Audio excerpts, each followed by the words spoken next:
Welcome back to the Therapy Diaries. This is Ashna Kalra, your host. It is my pleasure to introduce our esteemed guest, Ms. Pooja Anand. Ms. Anand is a dedicated counseling psychologist with over 3 years of rich experience in the field of mental health. Her expertise spans across a diverse clientele, providing invaluable support to individuals, children, adolescents, and adults. At the heart of Ms. Anand's practice is a client centric approach tailored to meet the unique needs of each individual she works with.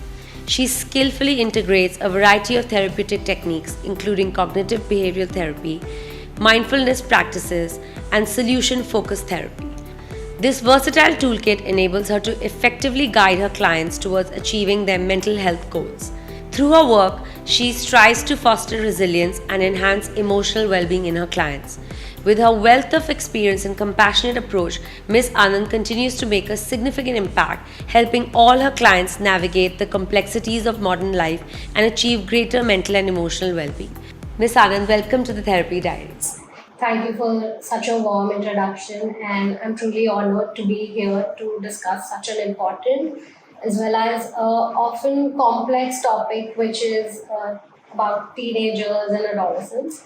As somebody who's worked firsthand with teenagers, adolescents, and parents, I feel it is very vital to bridge this gap of understanding. Absolutely. And my work focuses around helping young people navigate their social, emotional, and developmental challenges that they may come across while growing up, as well as some unique challenges that they may face, right from academic pressures to body image issues to identity formation and mental health issues like stress, anxiety, self esteem issues, relationship issues.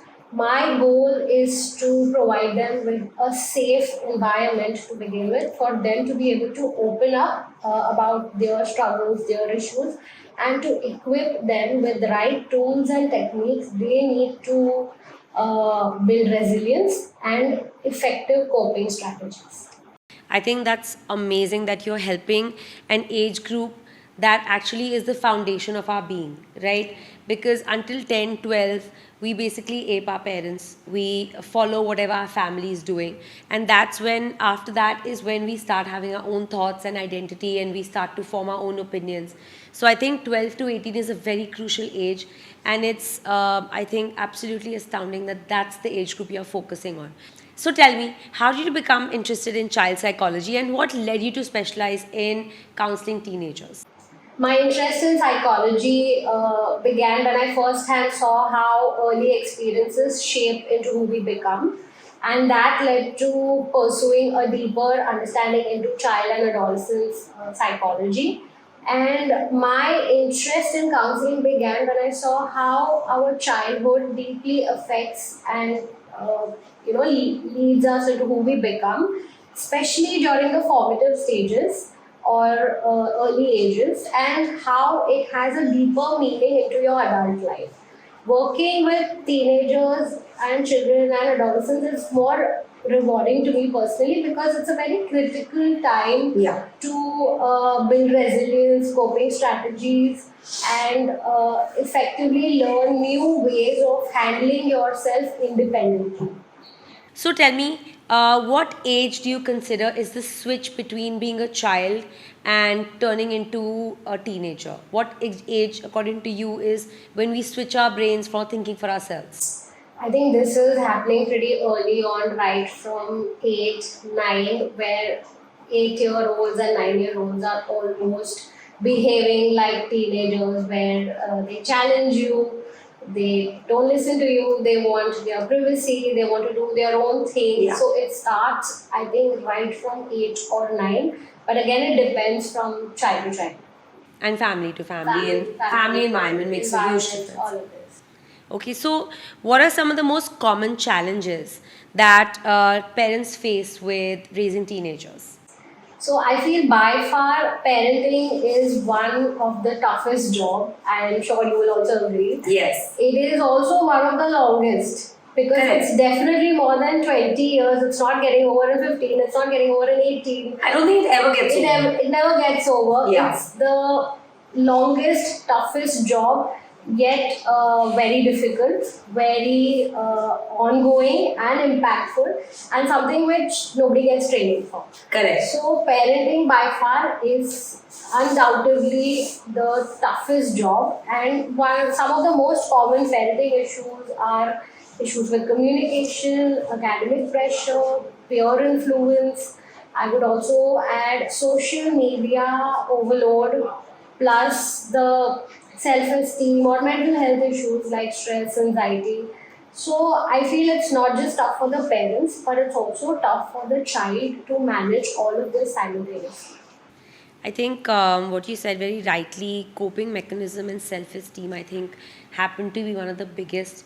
I have an 8-year-old, and I don't see the problems of a teenager yet, but I do see having his own mind already.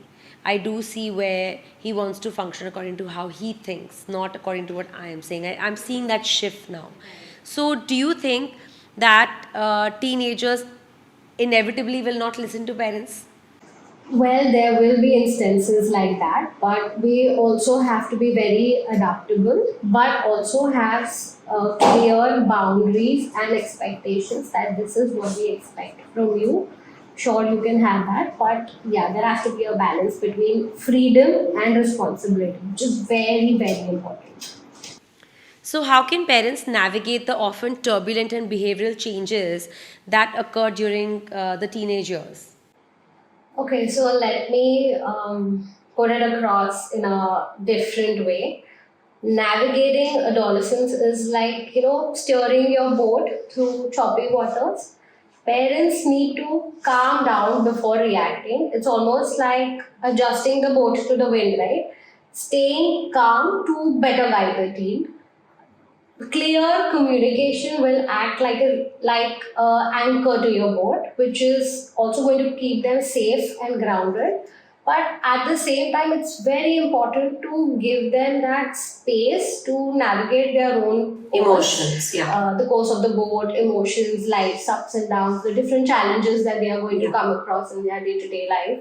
But having clear rules, boundaries, plus also giving them a little shoulder or a support without judgment will also give them that confidence that the parents trust them Yeah. for them. Plus, also validating their emotions is like, okay, they're there, they're okay. I may have made a mistake, but they're there. And most importantly, staying calm during a conflict, which is very challenging, Yeah. is going to ensure like the boat is steady in rough sea. For example, let's say if my child comes and tells me that, I did something wrong today. Maybe I bunked a class and I went out for a coffee or a lunch, whatever.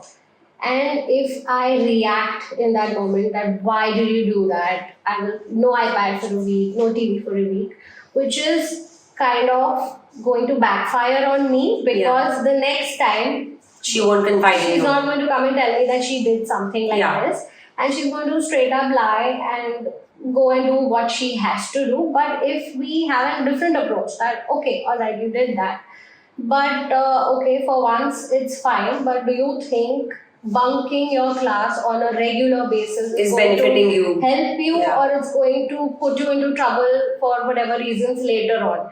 So that instills trust in them that okay, I'm not going to be shouted on for every mistake that I do, which will also clear the communication gap if at all there is any. Yeah. They will find you more approachable and trustworthy. It's more like you tell them to reflect on what they did instead of saying, oh my god, I can't believe you did this, it's so wrong. Which they often feel judged, they often feel dismissed that okay, I didn't get a chance to explain myself. Yeah. You just straight up dismissed me and put me in the wrong light.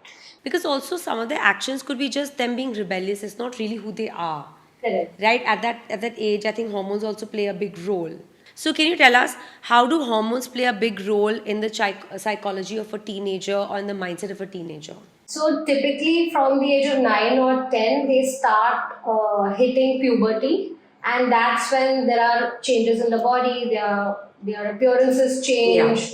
Girls go through different stages, boys are going through different challenges and stages in their life, and also emotions are at their peak. They are very sensitive.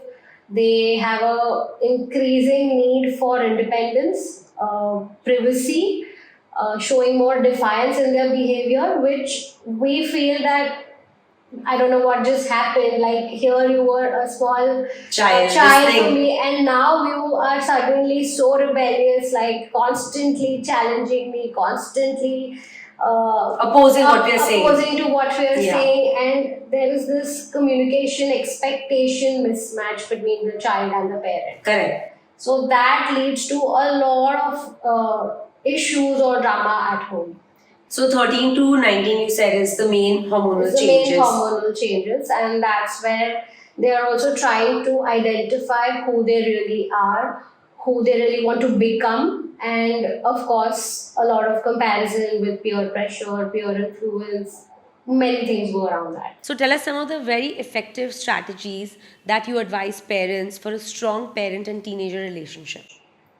So, having a strong parent and teenager relationship is extremely challenging, like we just spoke, but very crucial for building trust, communication, and mutual respect, because that goes a long way in building their own social, emotional, and cognitive personality also, but also affects the overall family dynamics. Effective strategy would be to spend quality time with the child. Let's say, for example, every day we set a time or whatever, depending on your routine. 20 minutes at the most you have to spend with the child doing what they like. You could bond over movies, reading a book, depending on the interest, Playing a game, whatever the child wants, but it has to be totally without any judgment, without any complaint, without any direction. Because the moment you start doing all three, they're like, we're not spending time together. This is just like a regular day. Or it becomes a chore. So it's advisable to spend minimum 20 minutes a day doing what they like. Having meals together, at least a meal together, which is quite manageable once a day. Yeah. Spending time doing outdoor activities, whether it's going to a supermarket, whether it's going for some. Yeah, I think small things make a big difference. Small things. Like you don't have to always dedicate a time that, okay, 10 to 10:20, I'm going to sit with my child, but it could be doing dishes, it could be doing anything, catching up on life, anything that gets you closer to your child, which they feel that, yes, I had some quality time with my parent today. And also they should feel like this is without them asking me to do something, this is without them directing me what to do, this is without them guiding me or correcting my behavior and mindset. That's something that we subconsciously keep doing. Yeah. We don't realize, but yeah, it gets to them after a point that you're always telling me to do this, you're always telling me to do that. So sometimes we need to keep the parent in us aside and be a child with them as per their age and sit down with them. Yeah, I think teenagers, I don't think, or any child at any age doesn't want to be checked 24/7, doesn't want to be told what to do 24/7. It's important to give them their space while not being too controlling or intruding. It's important to give them that little autonomy or trust that, okay, I know you will handle yourself, you'll be fine. A little bit freedom and trust goes a long way. Yeah. You will see a very different personality difference between a child who has good parental support, trust versus somebody who doesn't have. So as we know, teenagers start to show signs of rebellious behavior, maybe doing something at school that you're not aware of. But I don't think it's always visible. You know, we hear of so many times that some child committed suicide or some child was being bullied at school, the parents didn't know for a year. Some child was not attending school for a year, 13, 14-year-old, but the parent was not aware of it. So how can parents differentiate between normal adolescent behavior and potential signs of underlying issues?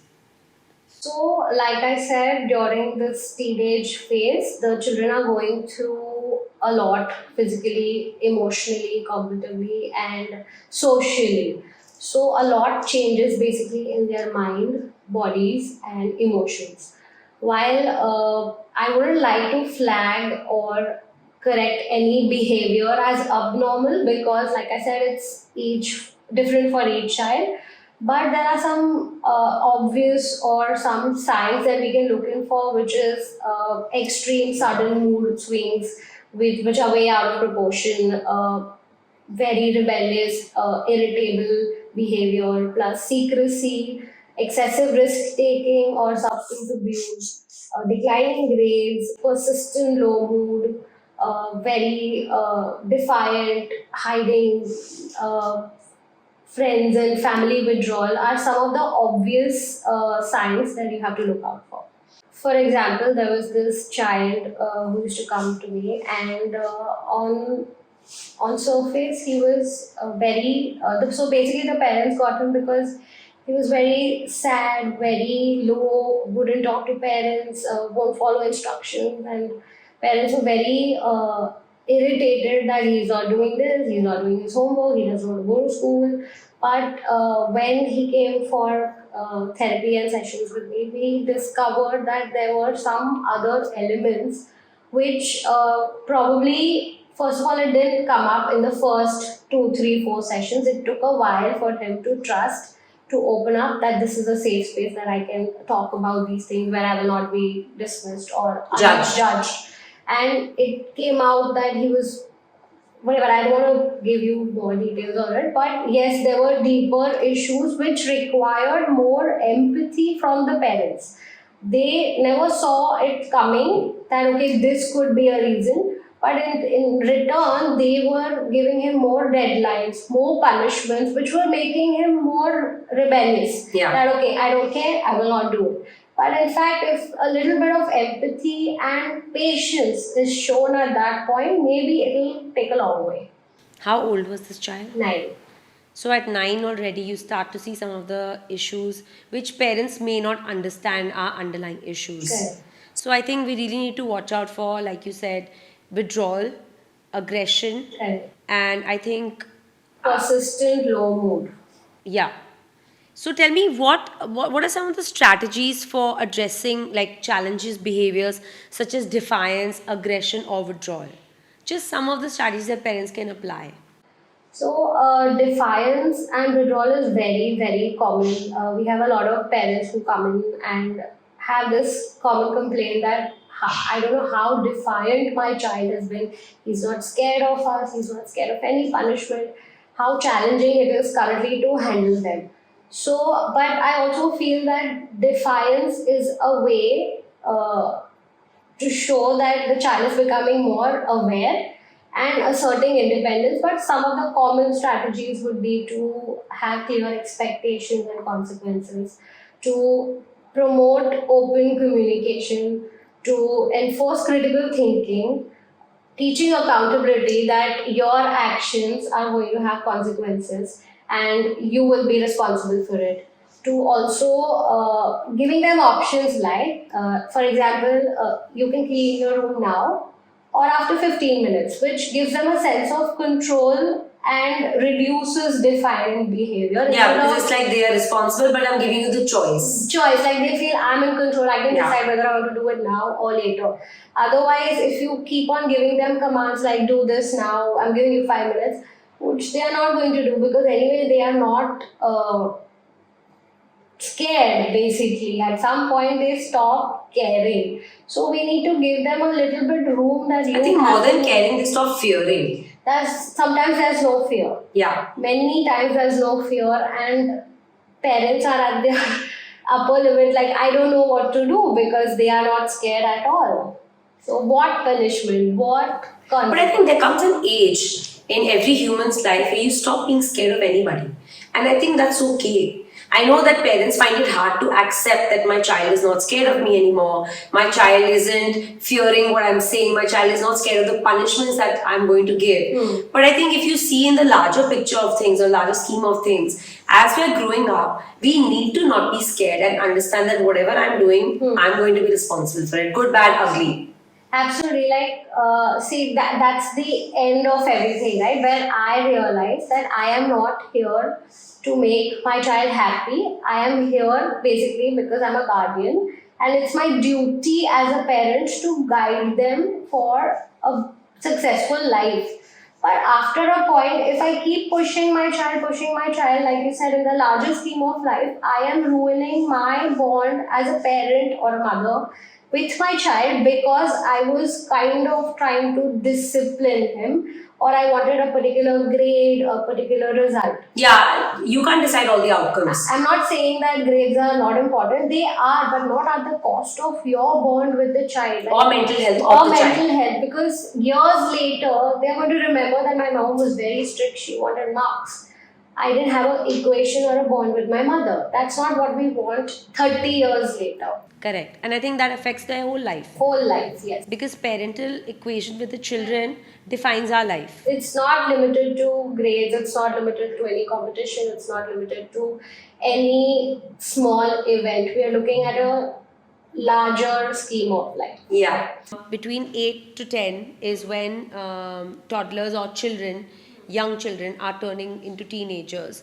What are some of the signs to understand this transition? How can somebody, because for some people, the kids might turn into teenagers at 8, for some it may be 10, some might be late bloomers at 12. How do you understand the signs of this transition? So typically, kids enter teenage years from 13 to 19, but the obvious signs are again puberty, where your bodies grow, your looks change rapidly, showing more defiance, pushing boundaries, questioning authorities, challenging you like this is what I want to do, this is how I will do it. Okay, the rebellious nature, more. Peer influence, getting too much excessive use of technology, friends become like the center of your life at that point. So, friends are more important as compared to your own family. Do you think there's a difference between girls and boys turning into teenagers and age group? Not really, a little bit here and there, depends on individual. Do you think, like, because I keep hearing like girls develop faster, girls mentally get there faster, so do you think like girls in general will turn into teenagers faster than boys? Of course, I see a lot of girls maturing faster than boys. That's a very common thing. Even at the age of, let's say, 5 and 6, the girls are more understanding, compassionate, and as compared to boys. The boys have a different set of moods, emotions, which they slowly develop by the age of 13, 14, some early, some late. So how can parents help navigate their teenagers with the pressures of peer groups and avoiding unhealthy choices? Because I think at that age, any choices that your peers make kind of have such a huge impact on you. You want to make the same choices even if you know it's unhealthy, even if you know it's a wrong choice. Four friends are bunking a class, you think to yourself, I'll be the odd one, I'll be left out of the group, I might as well bunk. So unhealthy choices they're aware of. I don't think that they're ignorant of it. They're very much aware of what they're doing. But I think they don't know any better, or they don't know how to kind of step out of the group or step out of the peer pressure and do something different. So how do you think like parents can support or help navigate this extremely tough stage of life? So it's very common for a child or a teenager to be attracted to happening plans. I would say like bunking a class, conforming to peer pressure. Like everybody's bunking, I want to go to class also. But as parents, we need to teach them to think about what's beneficial for them in the long run, or build a right balance. That okay, sure, if you feel you can bunk a class, but maybe not more than a certain that you have to decide with your child. Like you have to, at the end of the day, you're expected to get so and so marks as much as possible, but you decide how you want to do it within the boundary. Like if there is a certain attendance requirement at your school, at your college, you need to do that. You are responsible for your behavior, so you decide. So this way I am giving a choice to them. that you decide what you want, but this is what we expect. Beyond this, it will not be acceptable. So then that's putting the child in a situation where he's forced to think critically. Should I not? Okay, my parents are giving me that autonomy, but what should I do? Because if I go all out like all my friends, then I will also have to face the music at home and I will not be able to explain myself because you have been clearly given expectation at home. Yeah, but like you said, they stop caring. So what if the child doesn't care about all these rules and the outcomes? So the more and more we enforce them or give them punishments, they turn into rebellions. So I feel at this stage we have to use a more discipline or a natural consequence that okay, if you don't do your homework, you will be punished at school. If you don't perform well, if you don't study, you will fail or you will score less, or that's how your future career choices will. Of course, as a parent, we want them to excel, we want to push them that maybe by pushing they will still sit and study, but they have to learn through natural consequences, or that this privilege will be taken away, or at the same time not be too harsh. But how are you actually helping them navigate the pressures of peer groups? You have to instill some certain values in them, that this is what is right, this is what is wrong. You decide what it is or how you want to be in life. Because share your life experiences that okay, these were the certain wrong decisions that we made that led us to this. Of course, this is the age for you to experiment or go out and have fun, but at the same time, yes, grades are not that important in the larger scheme of life, but yes, certain discipline is required. Because if today I tell my child that, okay, fine, grades are not important, you can go out, have fun, but that will backfire on me, right? And it will affect them at some point, or some mistakes that are committed, which will probably bite you later on, right? Like, I Yeah. shouldn't have done that, or I should have understood, heard my parents, listened to them. So yeah, it is important. So there is this client who's she's just 12 or 13 at the moment, and really rebellious, where uh, not bunking school and all, but yes, going through bullying, teasing, but also the peer influence of talking to boys, wanting to spend more time outside. Parents are really tired of, because if they punish her, let's say 1 week you're not going to step out, okay, that week gets over, they're shouting, crying at home, yet they're back to what it is. Yeah. After they're out of the house. But kids at that age also don't need punishments, harsh punishments, like I said, but they also need to be sat down and spoken in a very casual, conversational way, that I know what you're doing. I know it's fun to be out and meet friends and hang out, all of that. But where does that lead to? Like enforcing them to think, what do you think will happen if I do this? What do you think if it'll happen? What do you think it'll happen if you do that? So you take a decision according to that. At the most, I can guide you, be there for you, but at the end of the day, you are responsible for whatever happens around you. I want you to be safe. As a parent of a 13, 14-year-old, we need them to understand that certain rules are to keep them safe. Not from a point of view that I don't want you to go out, you have to be home. No, like there are certain boundaries. That's what a child has to be sat down and made understood about. So I think, like you said, this is an age where self-esteem is a real issue, right?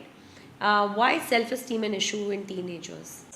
So, in my work, I have observed that at the core of most of the problems, like 8 or 9 out of 10 children, or even adults for that matter, have confidence, low self esteem, self worth, or self doubt issues. And that's mainly because of how you were treated, or in the environment that you grew up in. The inter relationships that you had at home, or something that you've seen, something that you've heard, how you see yourself in different situations, or basically comparing yourself to others.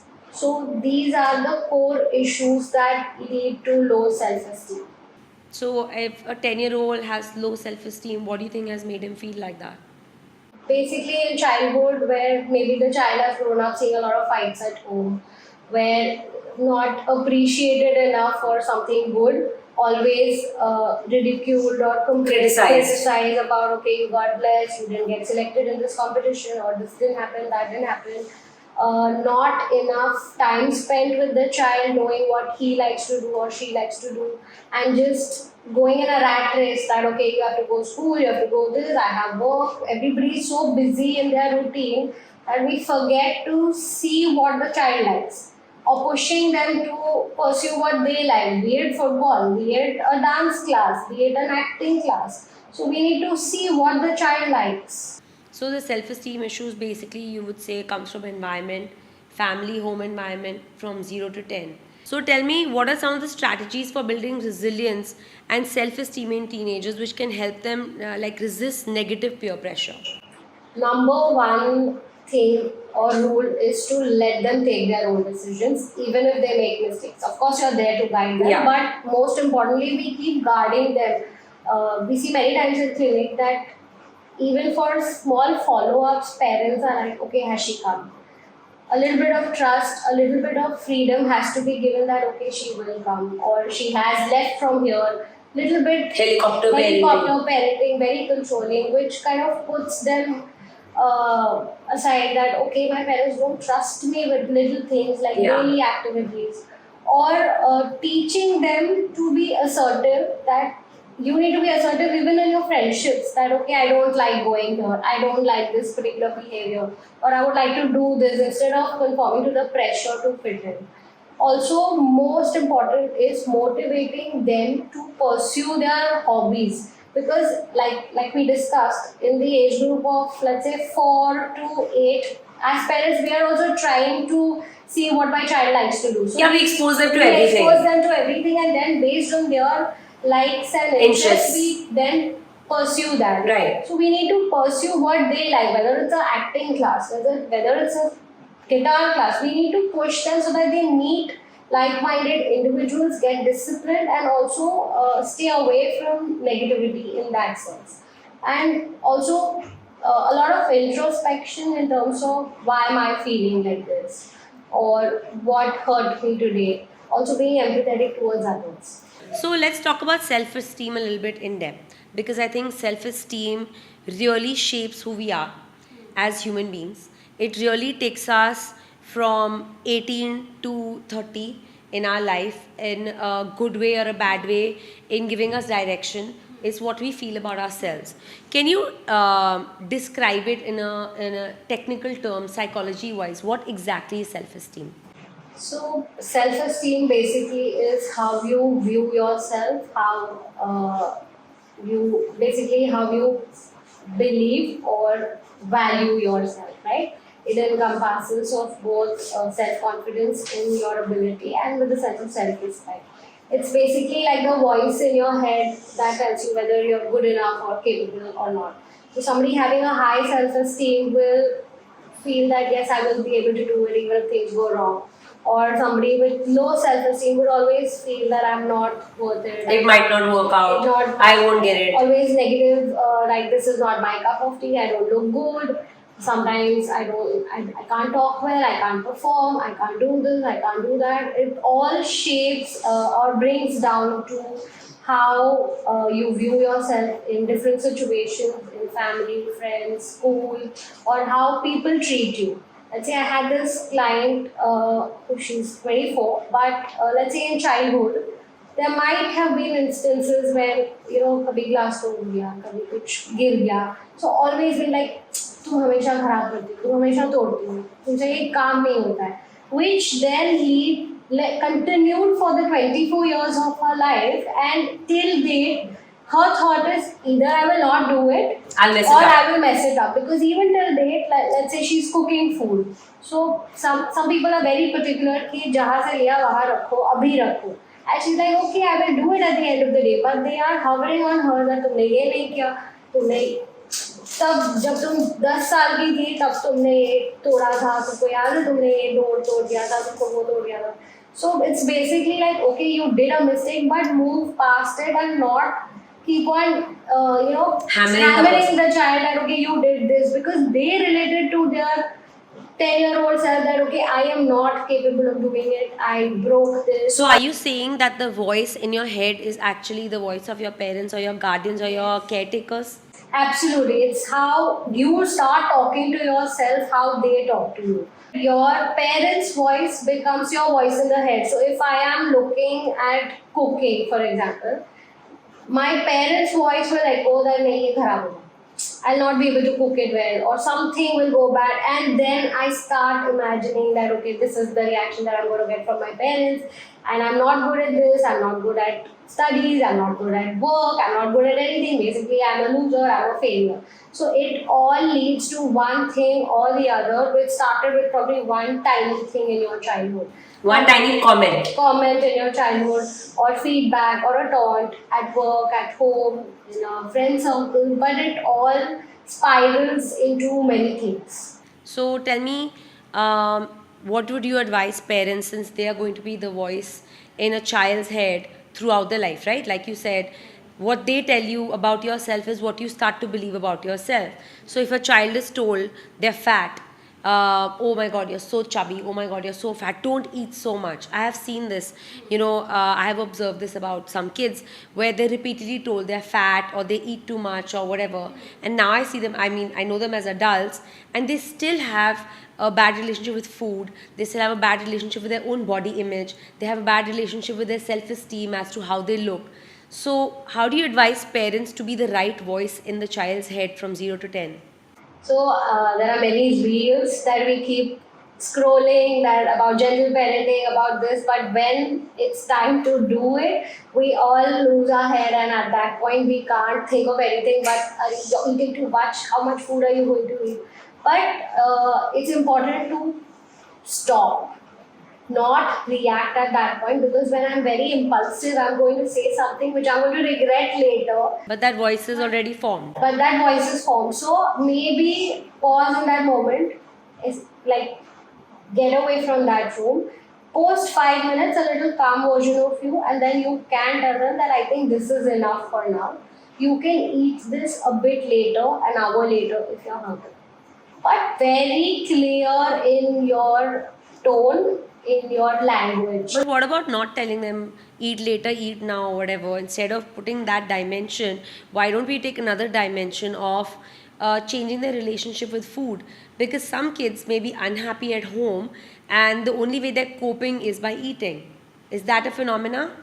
So yes, of course, because of many issues, parental folks are fighting, family drama, this and that, they resort to emotional eating. They are finding food as their comfort zone. They find this very soothing, very comforting, because that's missing at their home. Or sometimes, like most of us also do, we give screens or iPads to our children while eating. Now, when they are watching a screen and eating, they are mindlessly eating. They Correct. don't know they're having one roti, one bowl of rice. They just keep on eating and keep on asking. The moment you shut down the iPad, they are going to stop eating. So we need to probably introduce the, okay, you're going to watch for 15 minutes till your food is over, or whatever is earlier, because that leads to obesity and other issues when you grow up. So one thing is no screens while eating, or you time it up, whatever works for you.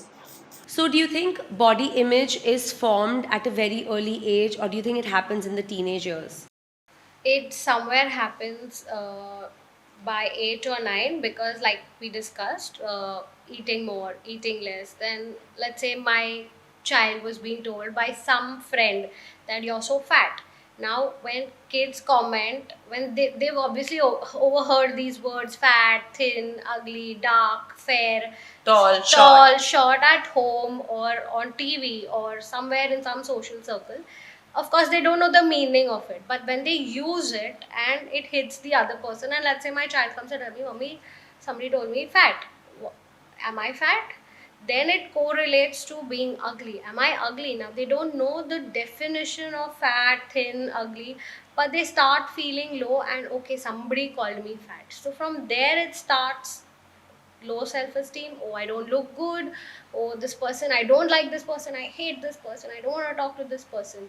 But that person probably didn't know the meaning of it, but because something she may have overheard at home or wherever is used so loosely that she doesn't know that my one comment of being fat is has affected my certain friend so much. Yeah, the body The image body completely image, has been formed. correct. So while growing up, I constantly think that I am fat, I'm ugly. Oh, this person told me when I was 10 that I'm fat. So I keep going back to that age and I build this negative image or self limiting thought about myself that I, Pooja, or whosoever is ugly, is fat, I was being called.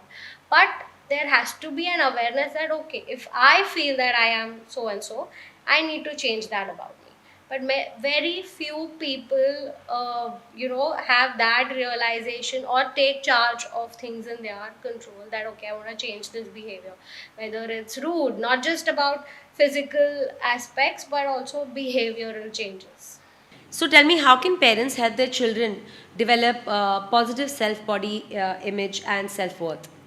I think learning begins at home, right? Right childhood. So if I see my parent being a positive role model where they are happy in the way they look, or even if they are unhappy, but they are doing something like exercising regularly, eating healthy, doing all those things to maintain it, that's how I will get my sense of a positive body image, that okay, I am comfortable in whatever I am.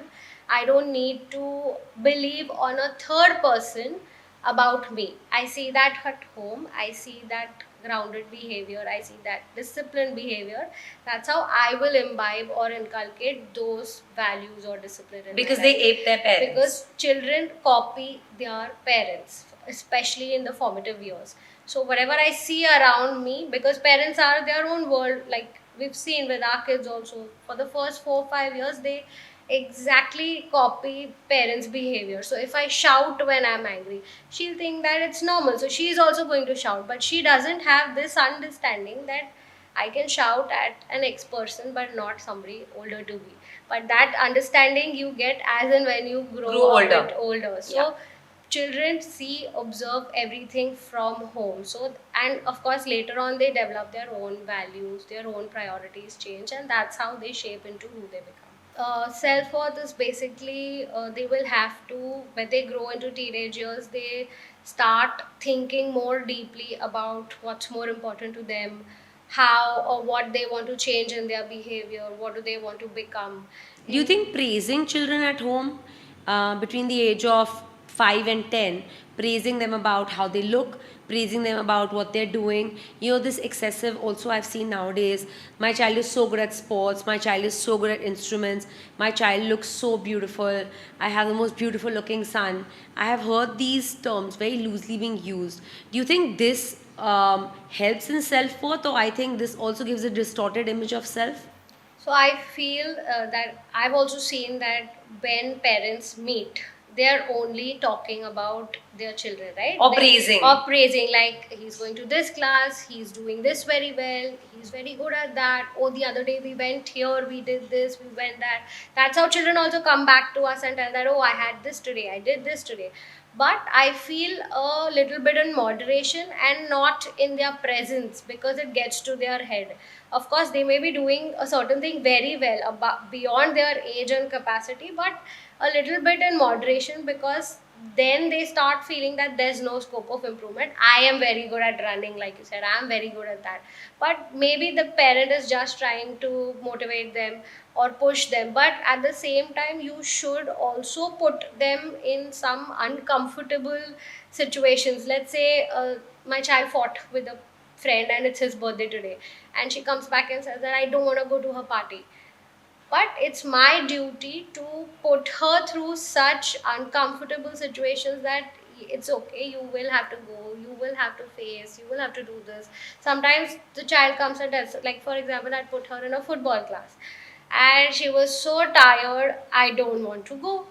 But it's important, like, okay, try maybe 1 or 2 sessions. If then you don't like, then maybe we can come back after 6 months. But at least if I tell her that, okay beta, don't go, then she's never going to attempt football again. Yeah. So Or attempt anything else because she says she'll get her way around it. correct. So you children understand this pattern and try to manipulate you that, okay, if I say this, I will get this. If I do that, I will not be pushed into something that I don't like.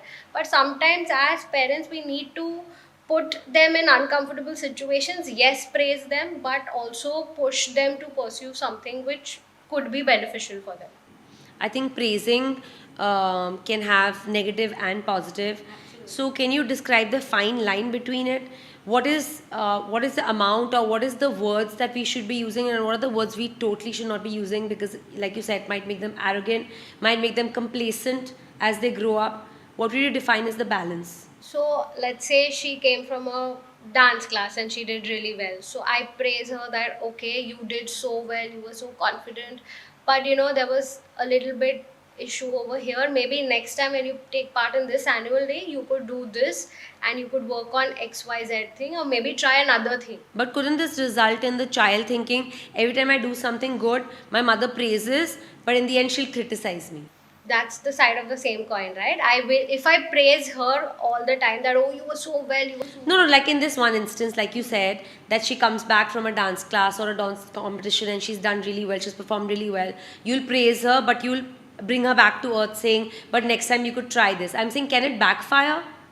two T's very important: your tone and timing.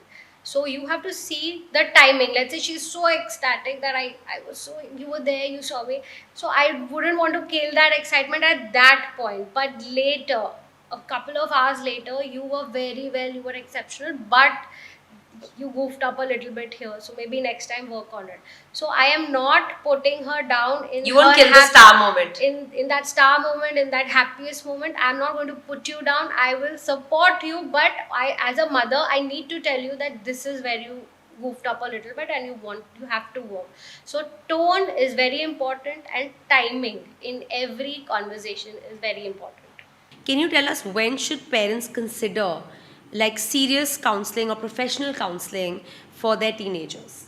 So, yeah, there are many obvious answers for it, but I also feel that sometimes parents are unable to just reach out to their child, or the children are unable to reach out or talk to their parents openly about what's bothering them.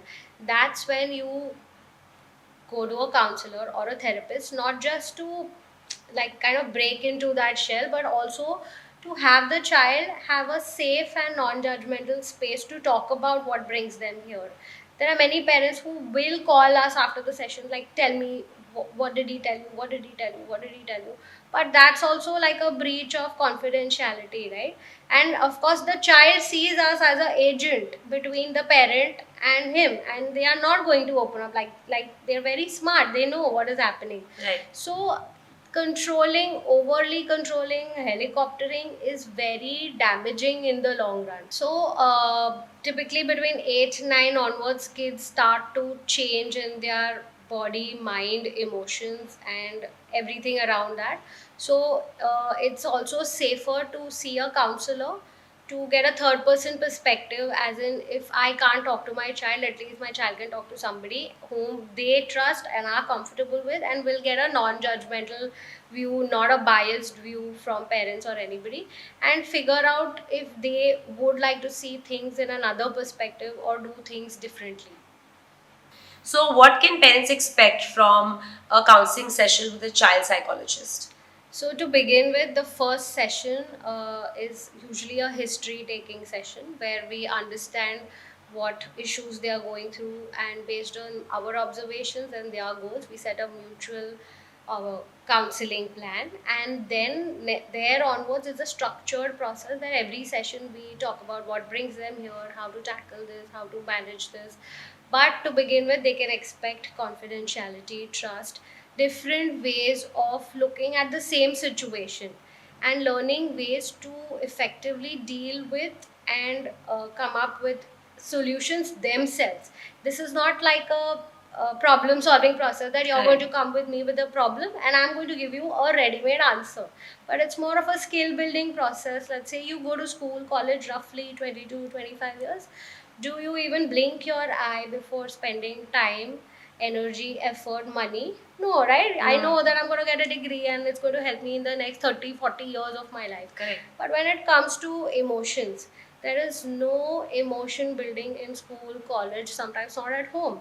So we have to deal with it ourselves. Sometimes able to manage, sometimes not. That's when a psychologist comes into place, where we break down certain psychological concepts into simpler terms and techniques for you to take away, because our goal is also to make you independent of therapy.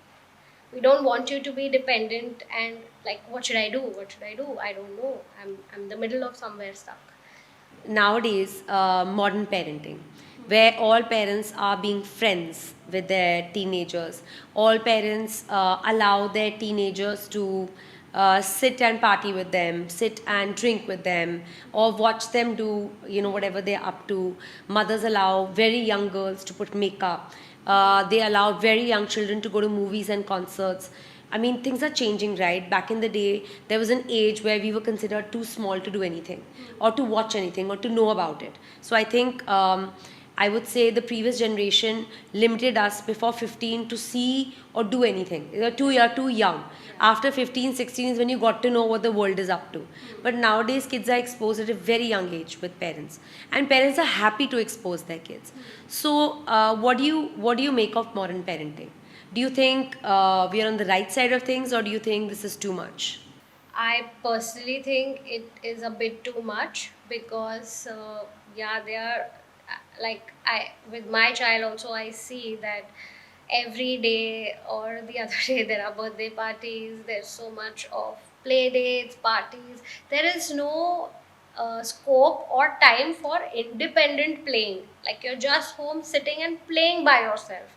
We are overexposing them through, I know sometimes we don't have control over it, but through YouTube, through internet, TV, iPad, friends, this and that, they have an over information about everything. Like the other day, in my child's school, there was a newspaper reading article, which you could pick out any newspaper and come back and read there in At class. this, what age is this? 5. At 5. So she came back home and she said, Mama, Dua Lipa has a concert in Mumbai. And I'm like, where did you get to know about this? Said so and so child read in class. So there is over information about everything. Like, if I'm listening to Taylor Swift, she likes those songs. So it is we who are exposing them to music, to different trends, makeup. Like, peer pressure is right now, where other children are putting makeup and they come back and say that why I'm not, why That's am I what I'm not saying. What allowed? do you make of this modern parenting? Like I said, it's a bit too much, too fast, too soon, at a age that they can't handle all this, but they are just thrown into that.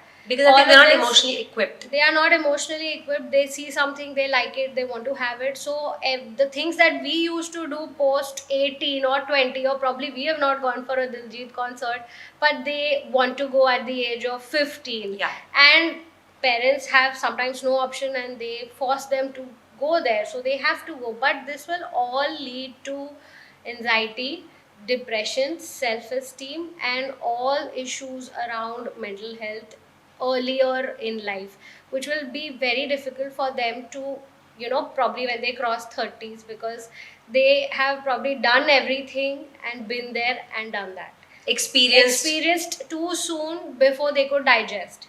So too much on their plate at the moment, and somewhere we all are responsible for it. It is we who are over exposing them to all the new cultures, whether it's Halloween, whether it's makeup, whether it's a Concerts. concert, it is some party or drinking or socializing where everybody's uh, having a good time. It is we who are responsible, but sometimes as parents, we will have to back off a little bit, that okay, maybe not this time, or you need to do this after you're 18, or makeup after 18, or drinking, yes, you can sit and drink with us, but after the legal drinking age, not right now. But yes, it's okay to normalize also. So it's a very fine line where you have to, of course, don't hide that, okay, I am drinking, because when you hide, it sends a message to them that I am doing something wrong. Yeah, because if you're hiding, it means you're scared of I'm the. scared of the consequence and I'm doing something wrong. So that child is registering it that, okay, drinking means wrong, means I have to hide it. Correct. So that's something you have to be very careful very early on in life. That I share your experiences, that I have never put makeup till the time I was 18. I started after that because of XYZ reasons. You can do that, but after 18, or you want to go to a concert, sure, but after 18, there is a reason for it. But let's see when we get to that.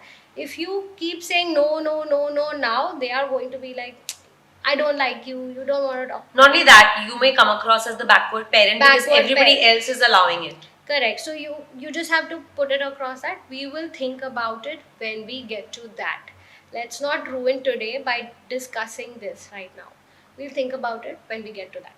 What do you think about giving phones to teenagers? Do you think it's okay at the age of 12, somebody having a mobile and having access to WhatsApp, Snapchat, Instagram, Facebook, Safari to search whatever they want?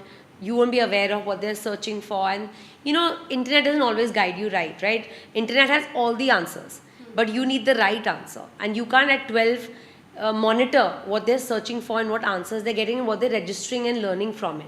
So, what do you think about phone giving? So definitely not okay before 11 or 12. Post that, it's fine provided you have a proper parental control where you monitor, there's no lock screen, you monitor what they are doing or on social media, all of that. But below 12, I don't think it's necessary. I mean, there are smart watches if you want to track the location of the child if they're traveling alone, but post 12. I think before that it can be Before very. that, they don't know what is the real meaning of having a smartphone, how to use it to their best capacity, what is the use. They just get so attracted to Instagram, all the social media, TikTok, again, measuring their worth with the number of likes and followers they have. So that chips away again their self-esteem and self-worth, that okay, if I get, let's say, 100 likes as compared to so and so person, then I am more likable or people like me. Or a lot of children have this illusion that I have 100 friends on Facebook, they are my real friends, versus in school they may not talk to 100 people, but they have this Online life. online life where it's very different from their real life, delusional that okay, this is, I have 100 friends. I think this may lead to a lot of behavioral and relationship issues. So, how do you think counseling can help teenagers address these mental health issues or behavioral changes or relationship difficulties? So many times children don't know why they are angry, upset, anxious, and counselors help them to uncover certain deeper issues or like unresolved grief, trauma, or difficult situations like bullying, teasing, all that goes on in a normal school, college life. It helps them to identify certain thought patterns with the help of CBT or mindfulness. It helps you change, replace those with more balanced and positive ones. Most often than not, teenagers lash out impulsively because of hormonal changes, mood swings, and with the help of therapy, we provide or guide them to have a better impulse control, think more deeply about their consequences and how will it affect them in future. Right. Also, a lot of kids struggle with speaking very assertively of what bothers them or what their issues are. So it helps them to communicate more effectively, leading to better conflict resolution and decision making. So sometimes it's very important to reach out to a counselor because, let's say, there was this child who was mentally, emotionally going through a lot because the parents were on the verge of getting divorced. So while they were going back and forth with their emotions, their issues, witnessing fightings, shouting, blame game at home, uh, she was going through her own set of issues, or I would say traumatized for life. So sometimes when, let's say, a couple who's going through divorce can't, the children are the most affected when parents are getting separated. So it's very important to at least acknowledge that they are going through something in addition to me, which is because of us or our mistakes. If I can't manage my child at this crucial time, then I should have her go to a therapist where she can heal herself. Correct. Or he can heal herself, because that is more important. If we don't acknowledge, the child is going to have a traumatized thought process, life, plus going to be averse of relationship or marriage when she gets to that age, when he gets to that age. Right. So it's important to at least be aware that it's not just us who's getting affected by this whole thing. She's probably, or he's probably the most affected at this point and needs somebody. Yeah, because for a child, parents are the biggest pillars, right? When we grow up, our parents are everything to us. So growing up, you think your parents are always going to be there, always going to be together. It's the ideal relationship in your head. And like you said, if parents decide to separate, the world comes crashing down for the child. And at that time, parents will forget to think what is a child going through, because they're so focused on their own relationship. Correct. And they internalize their feelings thinking that they are already going through so much. So I should not or cannot share how I am feeling in the moment. Correct. And they start suppressing their emotions, not even friends, social withdrawal. Like, I don't want to go to school because they're going to ask me about my parents. I don't want to go here, I don't want to go there. And this suppressed feeling will then come out in some form or the other, either fighting fights at school, either bullying, hitting parents, grandparents. It comes out in some form or the other, which is disproportionate. And then years later, as parents realize it's too late, or they start questioning that why is he behaving like this. But they don't know that nobody cared about the child, about what he is feeling, about this whole new family dynamics. They don't know how to adjust, what to do, whom to reach out to in such critical times. Yeah, I think what you said is absolutely right. It's very important that there's a professional who can help the teenager or the child process the feelings at that time. There's a very old saying that I remember as a child being told that kids from broken homes usually get divorced as well, usually will lead to dysfunctional relationship themselves. And I think this is where it's coming from. Correct. They start seeing marriage or relationship from this perspective, that okay, it's not something that I want to get into, it's messy, or I will also eventually lead into something like this, or defiant behavior, or totally unemotional, that I don't care because you didn't care about me at that phase in my life. So I am not answerable to you, I'm not responsible for anything from now on. That's how post 18-20 they withdraw themselves from any kind of family or parental gathering also. Like, why should I come? You were not there for me at that time. I don't care. I think that has been a very insightful conversation in parenting teenagers and understanding where the child's journey begins from being a toddler, turning into a individual where they think for themselves. They're not totally guided by how you feel and how you think. They have their own mind.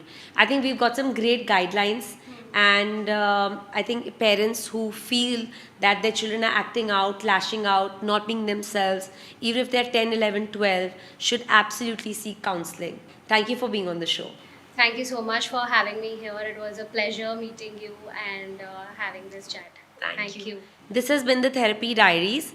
Until next time, take care of yourselves and each other.